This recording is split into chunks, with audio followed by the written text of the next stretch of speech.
Hey guys, Serial here on Saturday of PAX East. I've got Dan again from yesterday. We talked Axiom Verge before. Today we're talking about BitKid's Chasm.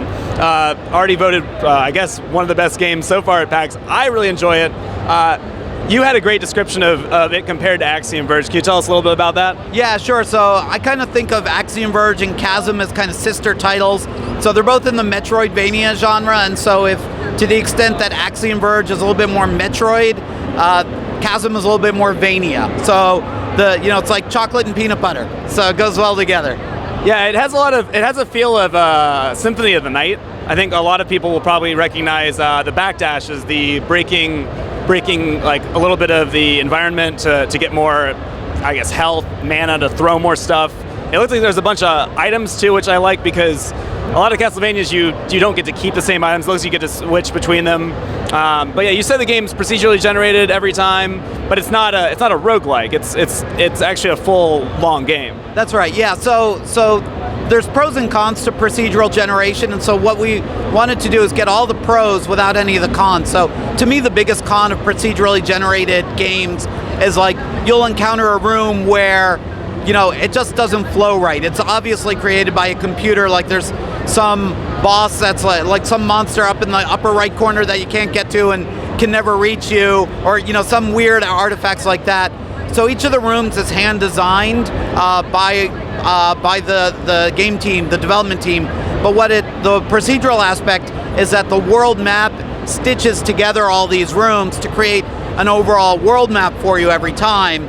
So we've played games like Axiom Verge and Castlevania Symphony of the Night and Super Metroid over and over, and like we know those maps so well, and we kind of think like it's always great to go back and play those games, but man, it would be nice to be able to like wipe my memory and like explore those worlds all anew. So Chasm lets you do that. So if you play Chasm over and over and over again, you'll get a new experience each time. Yeah, I like that.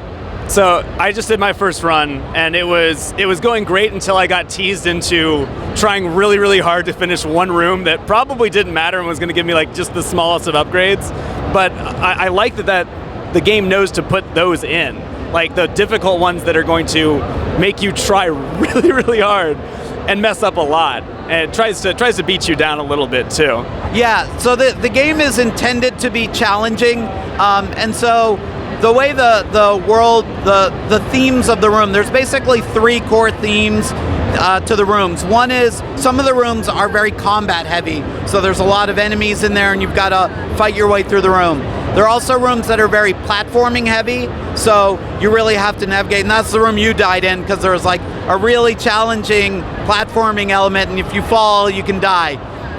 And then there's other things that's not in this build, but puzzle elements. So, and those puzzles usually span multiple rooms. So you have to. It's hard to show in a show like PAX, but when you play the full game, you'll be able to, capture clues from other rooms and then pull them all together to solve some puzzle. And so the game engine is smart enough when it creates that world map. It knows like mix up the challenges, give you some platforming rooms, give you some combat rooms, give you some puzzles, and stitch it all together. So it's a really well-balanced experience. And so you said that since you're getting a new game every time, how long does the game take to complete so that somebody could, like if it's like an hour, obviously you can play it through a bunch of times, but how long is it going to take gamers to go through and then say, all right, I'm going to go re-loop this and see how it goes? Yeah, probably I would say about 8 hours or so to play through it. So it feels like a full game experience, and I think people who buy it and play it through just once are going to be totally satisfied with it.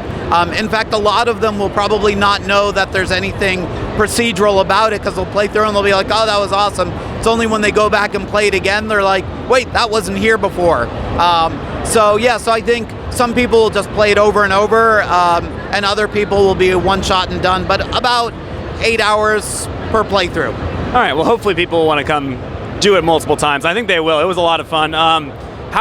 I know that it's not out yet. Where can people find it, and where can people be alerted to when it's coming out for you guys? Yeah, so go to chasmgame.com. That's the main site for the game. You can get all kinds of information about the game. You can also sign up for our newsletter, And so we send out updates about once a month about the status of, what we're working on, how the development's going. We show like different art assets that the team is creating, so you kind of get a sense of how the game's progressing. And we're hoping for later this year. We're not sure yet. We haven't pinned down a date because we still have a lot of polish to do, and so we want to make sure that when we ship it, it's just like perfect. Well, yeah, I would hope so. I mean, it already looks very polished. The graphics look fantastic. I'm very excited. It's definitely one of the games I will be picking up when it comes out. Thank you so much for joining us again, Dan. Absolutely. Love the games. I hope next PAX there's a third one, because I don't know what it would be, but it would be fantastic, I'm sure. So thank you guys. See you next interview.